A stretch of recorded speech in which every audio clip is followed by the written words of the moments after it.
التطور الطبيعي لأي مشكلة بتحصل في الأسنان بتحصل نتيجة إهمالك في أسنانك. فعلى سبيل المثال شخص عنده تسوس في أسنانه، والتسوس ده ظاهر بس مش مسبب له أي مشكلة ولا مسبب له ألم في أسنانه، ونيجي نقول له يا عم تعالى نعمل لك أسنانك وننضفها ونحط لك حشو، يقول لك لا يا عم وأنا أوجع دماغي ليه واخش في قصه ان انا ادفع واكلف نفسي وبتاع. ما كده التسوس ده حتى لو موجود فهو مش بيوجعني، مش مشكله. نفس الشخص ده برضه هيجي لك بعد فتره ويجي يقول لك يا دكتور انا باجي اكل حاجه ساقعه او سخنه او باكل حاجات مسكره احس بوجع، ولما اوقفها الوجع يخف. وهنا بقى التسوس لما انتشر اكتر واكتر ووصل للطبقه الثانيه، والطبقه دي بتكون حساسه. الطبقه دي بقى لما بتكون حساسه انت بتحس مع الساقع والسخن تحس بوجع، ويجي هنا برضو يكمل على نفس الفكره بتاعته ويقول لك لا مش مشكله انا كده ايه هقلل الحاجات السخنه او الساقعه وهحاول اكل على الجنب الثاني واخد مسكن، وفعلا يعمل كده ويستخدم الجنب الثاني ويفضل عايش على كده فتره، وتتفاجئ بعد فتره العيان ده جاي لك العياده وبيصوت من الوجع. نفس برضو العيان ده برضو بعد كام شهر كده يتفاجئ ان ضرسه بقى يوجعه جدا ومبقاش قادر يستحمله وبيصحيه من احلى نومه.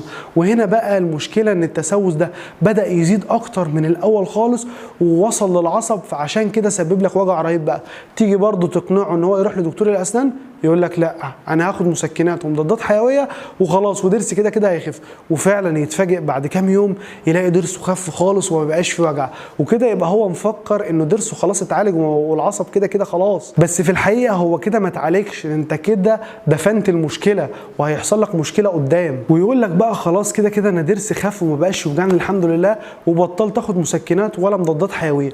نفس العيان برضه هتلاقيه بعد شهر بالظبط جاي لك وخده مورم قد كده وعامل خراج فظيع، فساعتها هيبقى جاي لك بقى مضطر فعلا عشان يعالج المشكله.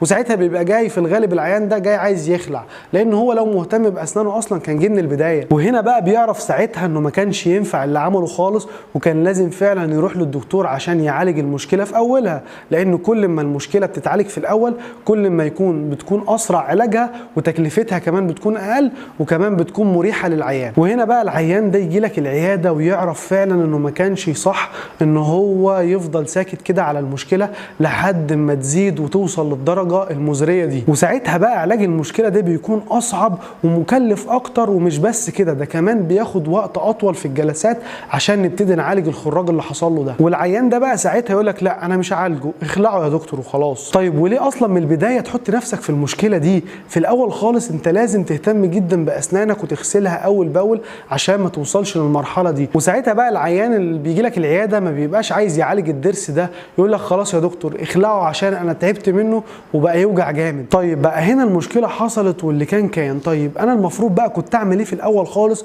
عشان ما اوصلش للدرجه المزريه دي؟ اول حاجه كنت المفروض تعملها وهو انه لما كان التسوس موجود في الطبقه الاولى بتاعت الاسنان، اقول لك بس سريعا كده طبقات الاسنان. طبقات الاسنان دي متكونه من طبقتين، الطبقه الاولى وهي الانامل او المينا الاسنان، الطبقه دي بتكون قويه جدا ولونها ابيض بالمنظر ده، والطبقه دي ما فيهاش اي مصدر للاحساس خالص. فلما بيكون التسوس موجود في الطبقه دي انت مش بتحس بالم خالص، بتبقى عادي خالص. كل اللي انت بتلاحظه بس على الضرس هو ان بيبقى فيه نقط سمراء بالمنظر ده.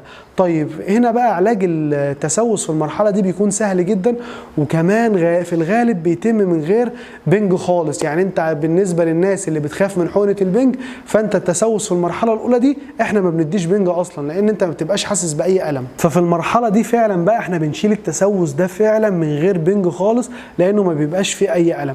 بس مهم جدا ان انت تعالجه في المرحله دي لان تكلفته طبعا بتكون اقل وبتكون اسرع.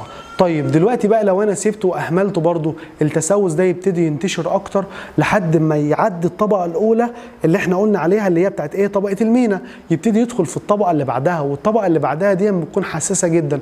عشان كده زي ما قلت قبل شويه انت لما بتهمل شويه بتبتدي تحس بوجع مع الحاجات الساقعه والحاجات السخنه والحاجات المسكره، عشان الطبقه دي اصلا بتكون حساسه. فانت تبقى عارف امتى انه التسوس بتاعك بدا يوصل للطبقه الثانيه، هو لما انت تيجي تاكل حاجه ساقعه او سخنه هتحس بوجع، والوجع ده هيختفي اول ما تشيل السبب اللي هو الحاجه الساقعه او السخنه. طيب هنا برضو حل المشكله بيكون بسيط جدا، هو برضو ان انا بشيل التسوس وانضفه وبعمل حشو عادي جدا.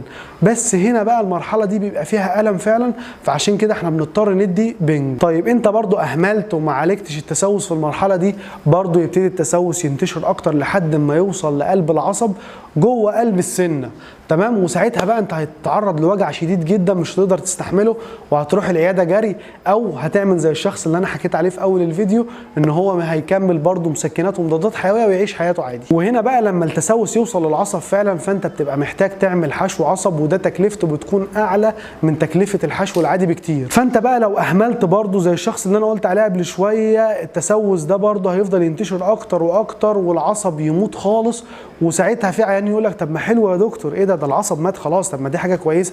في الحقيقه لا، هو كل حاجه اصلا بتموت في الطبيعي ان هي بيحصل لها ايه؟ بتعفن، وبتعفن يعني عليها بكتيريا ومليانه بكتيريا، فعشان كده البكتيريا ده تفضل تزيد اكتر وتنتشر لحد ما توصل للجزء اللي تحت الضرس، وساعتها هتعمل لك الخراج اللي انا حكيت عليه قبل شويه، وهيخلي وشك مورم قد كده. فمهم جدا انك تهتم باسنانك وتغسلها كويس، ولو فيها اي مشكله ولو بسيطه فانت لازم تروح تعالجها في اولها، عشان علاجها بيكون اسهل واسرع وتكلفتها بتكون اقل، وما تدخلش نفسك بقى في مشاكل انت اصلا في غنى عنها. وبكده بقى تكون حلقه النهارده خلصت. اتمنى يكون الموضوع عجبكم وتستفادوا منه. ما تنسوش يا جماعه تغسلوا اسنانكم كويس قوي، ولو فيها اي مشكله زي ما قلت لازم تروح تعالجها، عشان تكلفتها في الاول بتكون بسيطه وعلاجها بيكون اسرع. اتمنى يكون الموضوع عجبكم، اتمنى لكم صحه كويسه. سلام.